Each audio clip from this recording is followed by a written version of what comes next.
Network Initiative.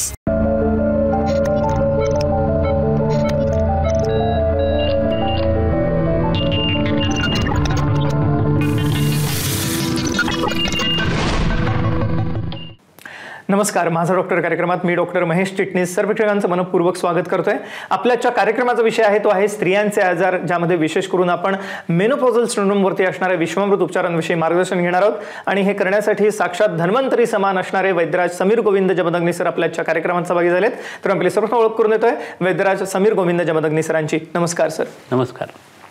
वैद्यराजांचं व्यक्तिमत्व केवळ आता भारतातच नव्हे तर आंतरराष्ट्रीय स्तरावरती प्रख्यात आहे. मला आवर्जून सांगायचं वाटतं की आयुर्वेदाच्या प्रचार आणि प्रसाराला वाहून घेतलेलं असं व्यक्तिमत्व आहे वैद्यराज समीर गोविंद जमदग्नी सरांचं.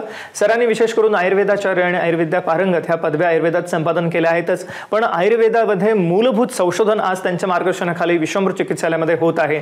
या ठिकाणी सर्व आयुर्वेदाच्या विद्यार्थ्यांना विनामूल्य प्रशिक्षण दिलं जातंच आणि असं आजपर्यंत 30,000हून अधिक आयुर्वेदाच्या विद्यार्थ्यांनी या ठिकाणी प्रशिक्षण घेतलेलं आहे आणि असा विश्व परिवार हा संपूर्ण जगभर पसरलेला आहे.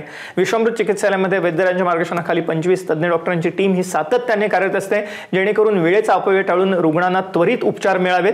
आणि ह्या सगळ्या उपचारांचा फायदा केवळ सामान्य रुग्णच नव्हे तर सिनेसृष्टीतील नामवंत कलावंत, त्याच अनुषंगाने साहित्य, क्रीडा, सामाजिक, राजकीय क्षेत्रातील व्यक्ती सुद्धा सातत्याने घेत असतात.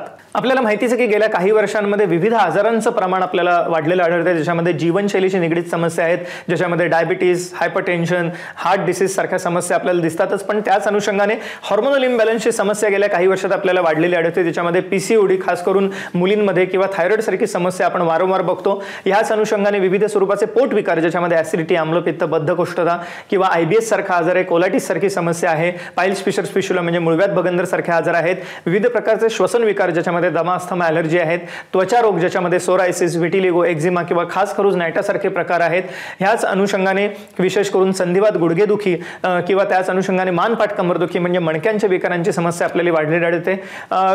खास करून तरुण वयामध्ये आपल्याला आमवात किंवा रुमॅटॉइड आर्थरायटिस, अँकिलोजिंग स्पॉन्डिलायटिस सारखे ऑटोइम्युन आजार, त्यामुळे सांधेदुखी, सांध्याला सूज, अंगाचं दुखणं आहे, पायाचं दुखणं आहे आपल्याला वाढलेलं आढळतं. तर यासाठी सुद्धा ठोस उपचार आपल्याला विश्वामृत चिकित्सालयामध्ये उपलब्ध आहेत. याच अनुषंगाने सांगायचं झालं तर आपण आजच्या कार्यक्रमामध्ये विशेष करून स्त्रियांशी निगडीत समस्यांचा उहापोह करणार आहोतच, पण त्याच्या पुढे जाऊन खास करून बालकांसाठी, विशेष करून लहान मुलांसाठी सर्वोत्तम उपक्रम आज विश्वामृत चिकित्सालयामध्ये उपलब्ध आहेत. मुलांसाठी उंची वाढवणं हा एक विशेष उपक्रम आहे, पण त्याच अनुषंगाने मुलांची शारीरिक बौद्धिक क्षमता वाढवणं आणि विशेष करून गेल्या काही वर्षांमध्ये आपल्याला जे आजार बाळगलेले दिसतात मुलांमध्ये, ज्याच्यामध्ये गतिमंदता, मतिमंदता, ऑटिझम सारखी समस्या आहे, यासाठी ठोस उपचार आपल्याला विश्वामृत चिकित्सालयामध्ये मिळणार आहेत. तर आपल्याला कोणत्याही स्वरूपाचा असाध्य आजार असो आपण निराश होऊ नका. विश्वामृत चिकित्सालय एक आशेचा किरण आहे. आपण जरूर कॉल करा पुढील नंबरवरती. संपर्कासाठी जो आपण स्क्रीनवरती नंबर बघत आहात विश्वामृत चिकित्सालयाचे हेल्पलाईन नंबर आहेत, ह्याच्यावर आपण फोन करू शकता, अपॉइंटमेंट घेऊ शकता आणि या सर्व उपचारांचा लाभ घेऊ शकता. विश्वामृत चिकित्सालय आता पुणे, मुंबई आणि कोल्हापूर या तिन्ही ठिकाणी कार्यरत आहे. आणि वैद्यराज समीर गोविंद जमदग्नी सर विशेष करून विश्ववती आयुर्वेद रुग्णालय कोल्हापूर आणि त्याच अनुषंगाने Nargis Dutt memorial cancer hospital Barshi या ठिकाणी सुद्धा प्रमुख चिकित्सक म्हणून कार्यरत आहेत. तर मला आवर्जून कार्यक्रमाच्या माध्यमातून सांगायचं आहे, कोणताही असाध्य आजार असो आपण निराश होऊ नका. जरूर कॉल करा पुढील नंबरवर. संपर्कासाठी आपण स्क्रीनवरती बघत आहात. सर, आजच्या कार्यक्रमामध्ये विशेष करून आपण स्त्रियांशी निगडीत समस्या किंवा स्त्रियांच्या आजारांचा उहापोह करणार आहोतच, ज्याच्यामध्ये विशेष करून मेनोपॉझल सिंड्रोमवरती असणारे विश्वामृत उपचार हे आहेतच. पण एकंदरीतच स्त्रियांविषयी आयुर्वेदाचा दृष्टिकोन कसा आहे, काय सांगता येईल? तर स्त्रियांच्या बाबतीत असं आहे की स्त्रीणाम गर्भाशय अष्टमहा असं म्हटलेलं आहे. तर तिचा गर्भाशय हा एक वेगळा अवयव आणि स्तन्याशय हे दोन वेगळे अवयव जे आहेत ना ते खूप महत्त्वाचे आहेत. 16 वर्षानंतरची स्त्री ज्या वेळेला तिला रजस्वला अवस्था प्राप्त आधी झालेली आहे, तर त्यावेळेला पासून पुढं तिच्या शरीरातला कोणताही आजाराचा बरा करण्याचा उपचाराचा रस्ता हा तिच्या स्तन्याशयावरनं आणि गर्भाशयावरूनच जातो. तर तुमच्या बॉडी फिजिओलॉजीचा विचार स्त्रियांच्या करत असताना तुम्हाला या 3 अवयवांचा विचार करून जर ट्रीटमेंट दिली गेली तर त्याला बळ मिळतं आणि ते आजार लवकर कमी येतात. तर हे आजार खूप महत्त्वाचे आहेत या हिशोबाने. मेनोपॉज ही अवस्था शरीरातली ज्यावेळेला येते तर साधारण 48 ते 50 या दरम्यान पिरियड ज्यावेळेला जात असतो त्याची शारीरिक आणि मानसिक अवस्था जी आहे ना ती म्हणजे मेनोपॉजशी संबंधित गोष्टी आहेत. आणि जवळजवळ 1.5 मिलियन बायका ज्या आहेत त्या दरवर्षी मेनोपॉजल सिंड्रोमला बळी पडत असतात आणि त्यांची लक्षणं वेगवेगळ्या पद्धतीची दिसत असतात. तर प्रकरण असं आहे की ह्याचा रिस्क फॅक्टर काय असतो, तर लवकर पाळी जाणाऱ्या ज्या स्त्रिया आहेत ना त्यांची ज्या मुली आहेत त्यांना हा त्रास होण्याची शक्यता जास्ती असते. बीजग्रंथीचे ऑपरेशन झालेले असतात तरी हे होऊ शकतं. हिस्टेरेक्टॉमी झालेली असते आणि त्यामुळे हा प्रकार जो आहे तो वाढू शकतो. स्त्रिया जर स्मोकिंग करत असेल, दारू वगैरे पित असतील, अपस्मार किंवा फिट्सची औषधं घेत असतील तरी हा मेनोपॉजचा जो भाग आहे ना तो खूप मोठ्या प्रमाणावरती आपल्याला दिसून येत असतो. टर्नर सिंड्रोमसारखा सिंड्रोम आहे किंवा थायरॉईडच्या समस्या आहेत तर त्याच्यामुळे हा भाग जो आहे ना तो खूप मोठ्या प्रमाणावरती दिसून येत असतो. बऱ्याच वेळा अनुवंशिकतासुद्धा ह्याच्यामध्ये असते आणि ही जी कारणं आहेत ना ती एकदा शरीरात व्हायला लागली की हा प्रकार जास्ती वाढायला लागतो. तर ही आपण काही कारणं त्याची बघितली, ह्याच्या पद्धतीने आपण त्याची लक्षणं जी आहेत, त्याचे प्रकार जे आहेत ते बघून नंतर ट्रीटमेंटसुद्धा बघणार आहोत. एक मुलाचं विवेचन केलं आपल्याला आता वैद्यराजांनी एकंदरीतच स्त्रियांच्या असणाऱ्या मानसिक आणि शारीरिक अवस्थेबद्दल आणि सगळ्यात महत्त्वाची गोष्ट याच्यामध्ये की आयुर्वेदाने एकंदरीतच ह्या असणारे खास करून स्त्रियांचे आजार टाळण्यासाठी सुद्धा काही गोष्टी सांगितलेल्या आहेत. मला वाटतं त्याचं जर का पालन केलं तर विविध आजार आपल्याला टाळता येतीलच, पण स्त्रियांना जर का विविध प्रकारचे ज्या काही समस्या आज गेल्या काही वर्षात वाढलेल्या आढळत आहेत, ज्याच्यामध्ये हार्मोनल इम्बॅलन्स हा एक प्रमुख समस्या आहे, ज्याच्यामध्ये थायरॉईड, PCOD सारखे आजार आपल्याला प्रामुख्याने दिसतात, ह्यासाठी ठोस उपचार आपल्याला आज विश्वमूर्त चिकित्सालयामध्ये उपलब्ध आहेत. त्याच अनुषंगाने वंध्यत्वासारखी समस्या सुद्धा आपल्याला गेल्या काही वर्षात खूप वाढलेली आढळते. तर स्त्री पुरुष वंध्यत्व दोघांचंही प्रमाण आपल्याला गेल्या काही वर्षात वाढलेलं आढळते. तर ह्यासाठी सर्वोत्तम स्वरूपाचे उपचार आपल्याला आज विश्वमूर्त चिकित्सालयामध्ये मिळणार आहेत.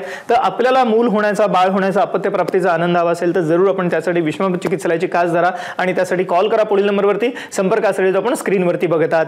सर, अर्थातच या अनुषंगाने विविध प्रकारची जी कारणं आहेत मेनोपॉज सिंड्रोमसाठीची त्याविषयी आम्हाला सांगा. आता आपण कारणांचा काही उहापोह केला तर केमोथेरपीसारखी प्रक्रिया जर शरीरामध्ये सुरू असेल तुमच्या वेगळ्या आजारांसाठी तरीसुद्धा हा मगाशी म्हटलं तसं मेनोपॉजचा त्रास जो आहे तो स्त्रियांना जास्त मोठ्या प्रमाणात होऊ शकतो. भावविश्वाच्या संबंधाने आपण जेव्हा चिंता, स्ट्रेस, टेन्शन, एन्झायटी वगैरे ही जास्ती उत्पन्न व्हायला लागते ना त्यावेळेसुद्धा मेनोपॉजल सिंड्रोमची लक्षणं जी आहेत ती तुमच्या शरीरात दिसायला लागतात. कोरडं अन्न खाणं, तुरट अन्न जास्त खाणं, तिखट अन्न जास्त खाणं यांनी वाताचा प्रकोप व्हायला लागला तरी ही गोष्ट घडायला लागते.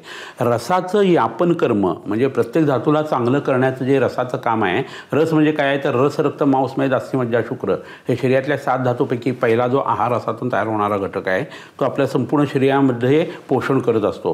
तो ज्यावेळेला मार खायला लागतो त्यावेळेला म्हातारपण यायला लागतं. आपला डर्बीज नावाचा स्किनच्या मधला जो लेअर आहे जिथं इलॅस्टिसिन वगैरे प्रकारची प्रोटीन्स असतात आणि फायबर्स जे असतात ते नष्ट व्हायला लागतात आणि तुम्हाला रिंकल्स वगैरे यायला लागतात. तुमचे दाताचे, हाडाचे वगैरे प्रॉब्लेम्स त्यामुळे सुरू होत असतात. तर हे एक महत्त्वाचं कारण आहे. त्याच्यामध्ये रसवाहिनी दुष्यंती चिंत्यानाम चाती चिंतनात असं म्हटलेलं आहे. तर ज्याचं चिंतन करायचं आहे त्याचं तुम्ही अतिचिंतन जर करत राहाल तर तुमच्या शरीरामध्ये रसामध्ये वाताचा प्रकोप जो आहे तो व्हायला लागतो आणि म्हातारपण हे झपाट्याने यायला लागतं.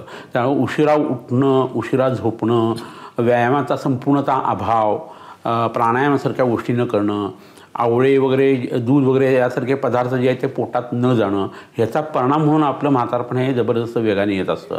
तर रसाचं यापन कमी होणं हे आधुनिक शास्त्र कोणत्या पद्धतीने बघतं तर स्त्री बीज जी आहे तुमच्या ओव्हरीतली ती जर कमी व्हायला लागली तर मग मेनोपॉज लवकर येतो असं म्हटलं जातं. तर ह्या पद्धतीने हे प्रकरण लक्षात घेतलं तर मग ह्याची लक्षणं काय असा प्रश्न येतो. तर पहिलं म्हणजे पाळीला अनियमितता यायला लागते, शरीराला कोरडेपणा यायला लागतो, वारंवार मूत्रप्रवृत्तीची भावना एस्पेशली रात्री व्हायला लागते, रात्री घाम यायला लागतो, मूड स्विंग्स जे आहेत ते भरपूर यायला लागतात. आधी 25-25 लोकांचा स्वयंपाक करणारी ती स्त्री 2-3 लोक जेवायला येणार म्हणतात सुद्धा घाबरून जाते. पाय लटलट कापायला लागतात, छातीत धडधडायला लागतं, ओजक्षयाची लक्षणं दिसायला लागतात, थायरॉईडची समस्या जी आहे ती सुरू व्हायला लागते, हॉट फ्लशेस जे आहे ते यायला लागतात, डिसिजन मेकिंग जे आहे ते करता येत नाही. ह्याच्याबरोबर मग तिच्या शरीरात कोरडेपणा सगळीकडे येतो. अपत्यपण म्हणजे पाळीच्या मार्गामध्ये कोरडेपणा, तोंडाला कोरडेपणा, डोळ्याला कोरडेपणा, नाका कानाला कोरडेपणा, त्वचेला रुक्षता, अंगारती विकृत केसांची वाढ जी आहे ते दाढी मिशांच्या ठिकाणी येणं, अशी वेगवेगळी लक्षणं तिला उत्पन्न व्हायला लागतात. माशाळेला वयस्थापन गण नावाचा चरकाचार्याने एक गण सांगून ठेवलेला आहे.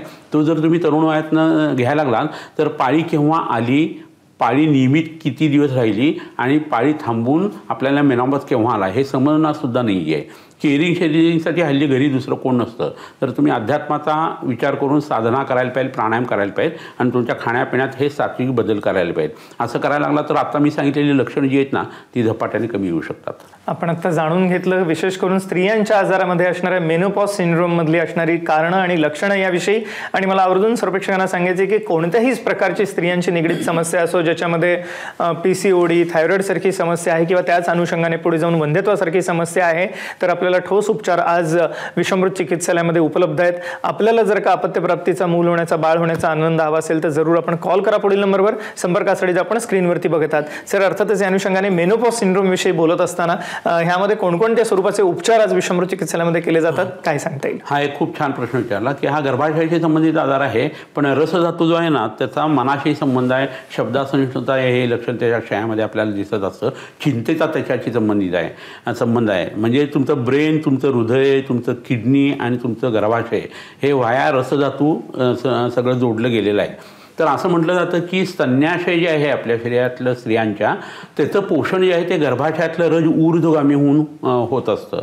म्हणजे ते रज जे आहे ते ऊर्ध्वगामी कसं काय होतं, तर त्या मिल्क लाईन आत्ता युरोपियन लोकांना मिळालेल्या आहेत. बाळ जन्माला आल्यानं जर आईच्या पोटावरती ते ठेवलं उपडं तर हळूहळू ते कासवासारखं वर चढत जातं आणि स्तनाला जाऊन लुचायला लागतं. त्याला ब्रेस्ट कॉल असं म्हटलं जातं. आणि ती जी हालचाल आहे त्यामुळे तिला वात्सल्य वाढतं आणि अंगावरती दूधसुद्धा येतं.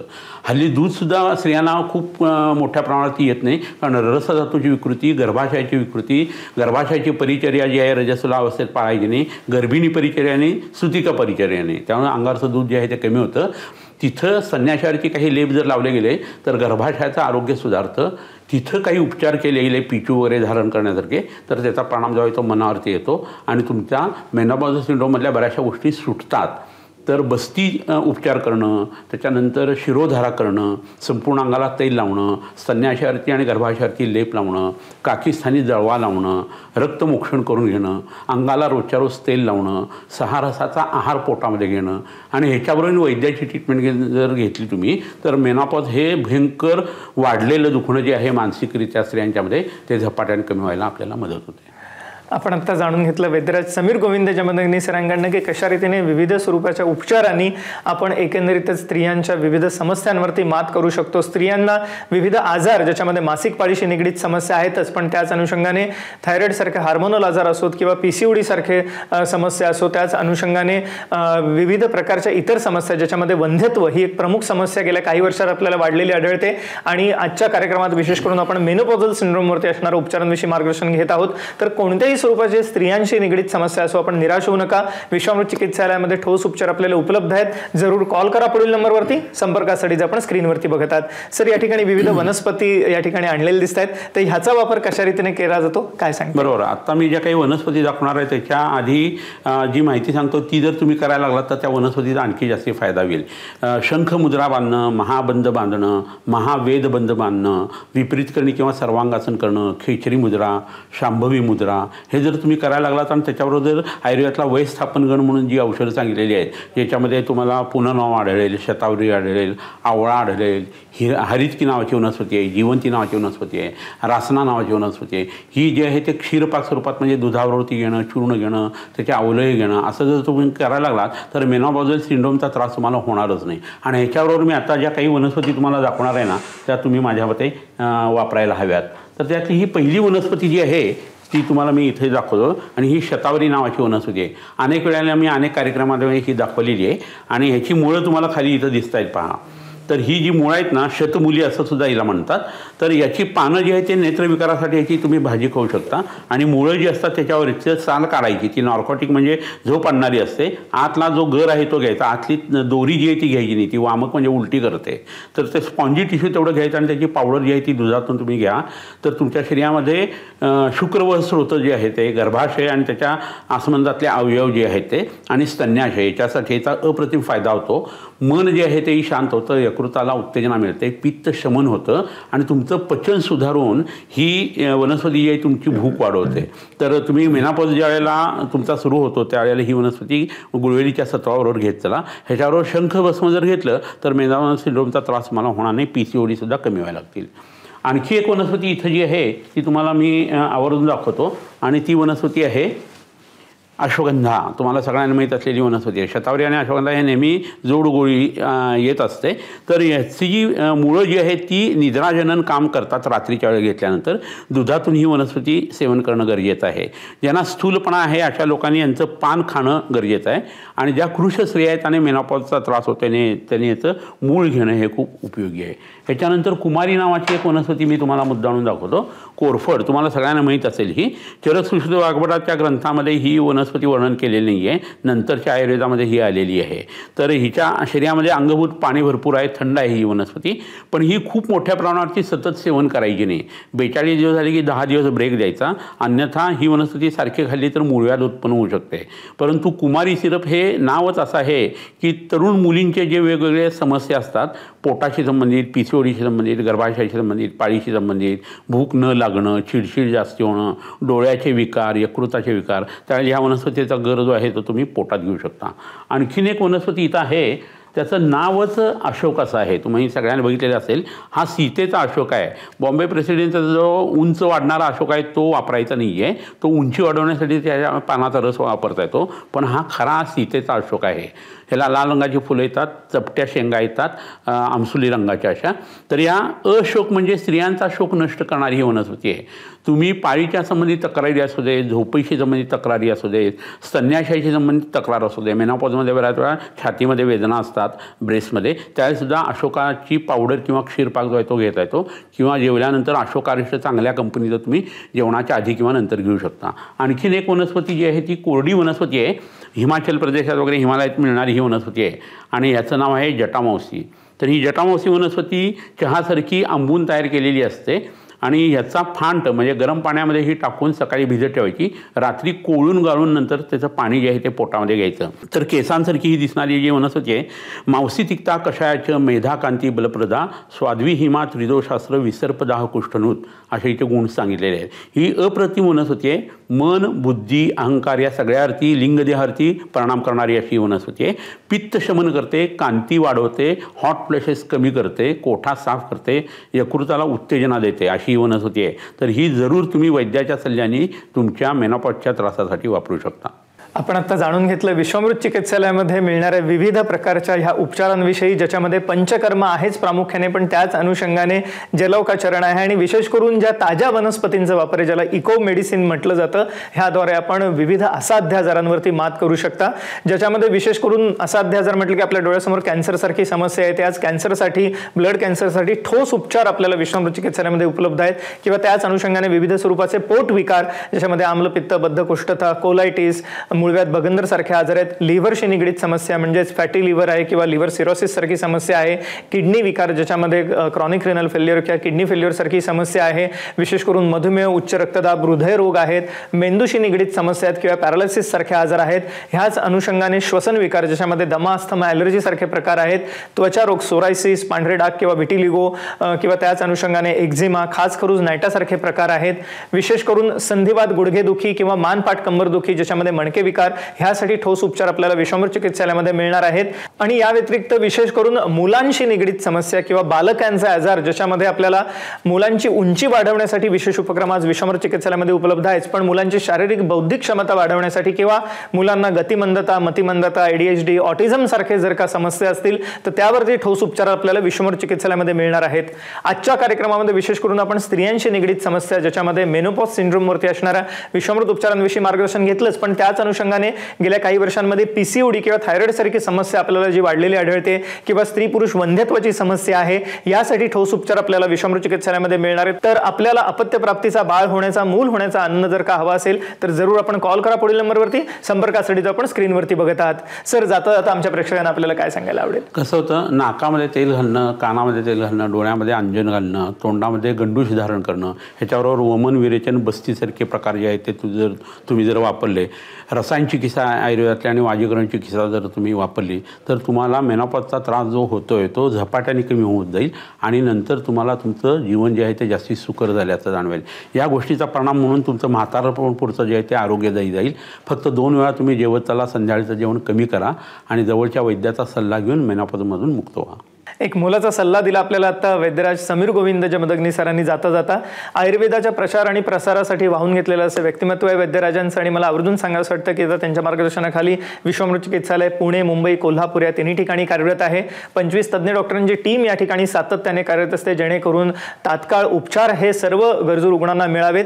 आणि मी मगाशी सांगितल्याप्रमाणे केवळ सामान्य लोकच नव्हे तर सिनेसृष्टीतील कलावंत, राजकीय, सामाजिक, क्रीडा सर्व क्षेत्रातील मान्यवर ह्या उपचारांचा लाभ घेण्यासाठी विश्वामृत चिकित्सालयामध्ये येत असतात. तर आपल्याला कोणत्याही स्वरूपाचा असाध्य आजार असो, आपण निराश होऊ नका.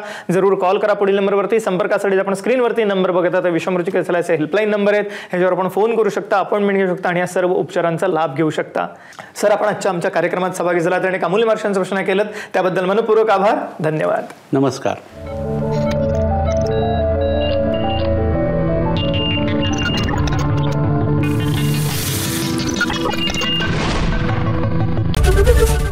एबीपी माझा, उघडा डोळे बघा नीट.